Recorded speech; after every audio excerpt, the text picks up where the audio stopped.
ಮನುಷ್ಯ ಬದುಕನ್ನ ಪರಿಪೂರ್ಣ ಮಾಡ್ಕೊಳ್ಬೇಕು ಅಂತಂದ್ರೆ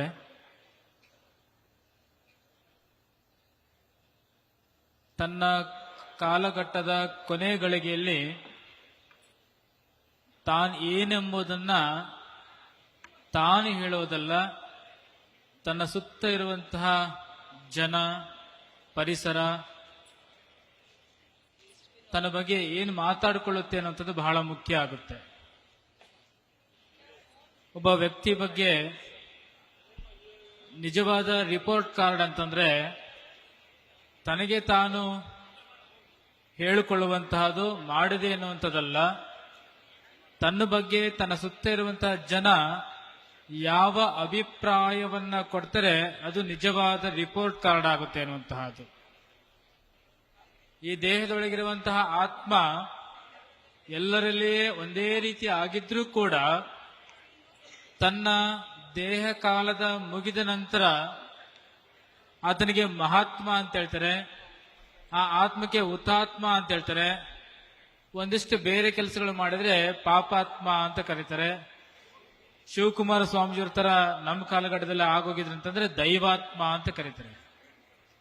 ದೇಹದೊಳಗಿರುವಂತಹ ಒಂದೇ ಆತ್ಮ ಆಗಿದ್ರು ಕೂಡ ಯಾವ ರೀತಿಯಾಗಿ ಪಾಪಾತ್ಮ, ಪುಣ್ಯಾತ್ಮ, ಮಹಾತ್ಮ, ದೈವಾತ್ಮ ಅಂತ ಕರಿತೀವ, ಅದು ಜನ ಕೊಡುವಂತಹ ರಿಪೋರ್ಟ್ ಕಾರ್ಡ್. ಈ ಜನ ಕೊಡುವಂತಹ ರಿಪೋರ್ಟ್ ಕಾರ್ಡ್ ಅಲ್ಲಿ ಶಾಮನೂರ್ ಶಿವಶಂಕರಪ್ಪರನ್ನ ಪುಣ್ಯಾತ್ಮ ಅಂತ ಕರೀತಾರೆ. ಬಹಳಷ್ಟು ಜನ ಅವರ ಅಗಲಿಕೆ ಸಂದರ್ಭದಲ್ಲಿ ನಾನು ಸುಮ್ಮನೆ ಸೂಕ್ಷ್ಮ ಗಮನಿಸ್ತಾ ಇದ್ದೆ, ವಯೋಭೇದ ಇಲ್ಲದಂತಹ ಜನ ಮಾತಾಡ್ತಾ ಇದ್ರು.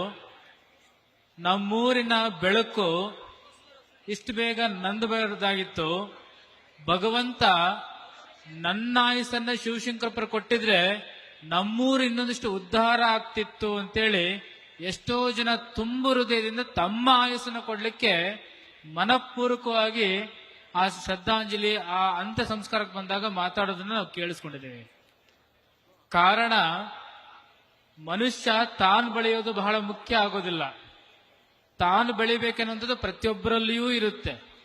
ನಾನಿವತ್ತು ಹುಟ್ಟಿದ್ದೇನೆ, ಬಡತನದಿಂದ ಹೊರಗೆ ಬರಬೇಕಾಗಿದೆ, ಒಂದಿಷ್ಟು ಮಧ್ಯಮ ಕುಟುಂಬದಲ್ಲಿ ಬಂದಿದ್ದೇನೆ, ಇದರಿಂದ ಆಚೆ ನಾವು ಬೆಳಿಬೇಕು ಅನ್ನುವಂಥದ್ದು ಸಹಜ, ಪ್ರತಿಯೊಬ್ಬರಲ್ಲಿ ಇರುತ್ತೆ.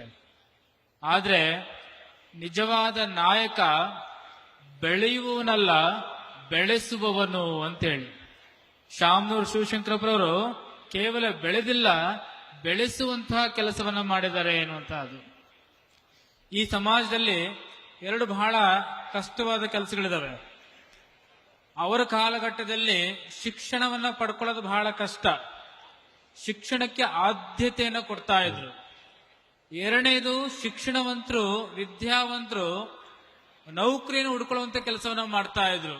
ಅದು ಕೂಡ ಇವತ್ತಿನ ಪರಿಸ್ಥಿತಿಯಲ್ಲಿ ಬಹಳ ಕಷ್ಟ.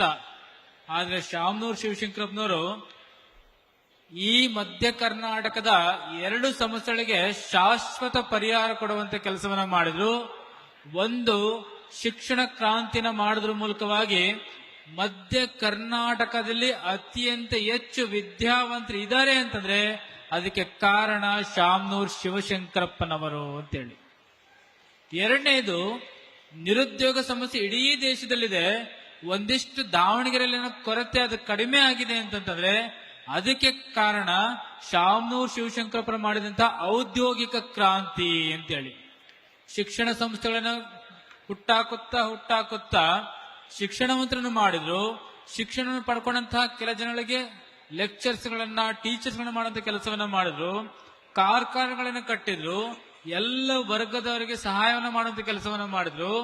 ರೈತರಿಗೆ ಕೂಡ ಸಹಾಯ ಮಾಡಬೇಕಂತ ಇಚ್ಛೆಯಲ್ಲಿ ಈ ಭಾಗದಲ್ಲಿ ಯಾವಾಗ ನೀರಾವರಿ ಪ್ರಾರಂಭ ಆಯಿತು, ಯಾವಾಗ ಕಬ್ಬನ್ನು ಬೆಳಿಲಿಕ್ಕೆ ಪ್ರಾರಂಭ ಮಾಡಿದ್ರು, ಒಂದಲ್ಲ ಎರಡಲ್ಲ 2-3 ಸಕ್ಕರೆ ಕಾರ್ಖಾನೆಗಳನ್ನ ಮಾಡಿ ರೈತರಿಗೂ ಕೂಡ ಆಶ್ರಯದಾತರಾದ್ರು ಅಂತೇಳಿ. ಈ ಹಿನ್ನೆಲೆಯಲ್ಲಿ ಅವರು ಆಡು ಮುಟ್ಟದ ಸೊಪ್ಪಿಲ್ಲ, ಕ್ರಾಂತಿ ಮಾಡದಿರುವಂತ ಕ್ಷೇತ್ರವಿಲ್ಲ ಅನ್ನುವಂಥದ್ದನ್ನ ಬೆಳೆಸ್ಕೊಂಡು ಹೋಗಿದ್ದಾರೆ. ನಾವೆಲ್ಲ ಒಂದು ನಂಬಿಕೆ ಇದೆ, ಒಳ್ಳೆ ಕೆಲಸ ಮಾಡಿದವರು ಸ್ವರ್ಗಕ್ಕೆ ಹೋಗ್ತಾರೆ ಅಂತೇಳಿ. ಹೀಗೆ ಸ್ವರ್ಗದಲ್ಲಿ ಒಂದು ಚರ್ಚೆ ಆಗುತ್ತೆ, ಯಾವ ವ್ಯಕ್ತಿ ಎಷ್ಟು ಕಾಲದವರೆಗೆ ಸ್ವರ್ಗದಲ್ಲಿರಕ್ಕೆ ಸಾಧ್ಯ ಅಂತೇಳಿ. ಅದಕ್ಕೆ ಯಮ ಹೇಳ್ತಾನಂತೆ, ಭೂಮಿಯ ಮೇಲೆ ಎಲ್ಲಿಯವರೆಗೆ ನಿನ್ನನ್ನ ನೆನೆಸ್ಕೊಳ್ತಾರೆ ಅಲ್ಲಿವರೆಗೆ ಸ್ವರ್ಗದಲ್ಲಿರ್ಬೋದು, ಭೂಮಿಯಲ್ಲಿ ಯಾವಾಗ ನಿನ್ನನ್ನ ನೆನೆಸ್ಕೊಳಕ್ ಸಾಧ್ಯವಿಲ್ವೋ ಅಲ್ಲಿಗೆ ನಿನ್ನ ಸ್ವರ್ಗದ ಕೆಲಸ ಅವಧಿ ಮುಗಿಯುತ್ತೆ ಅಂತೇಳಿ.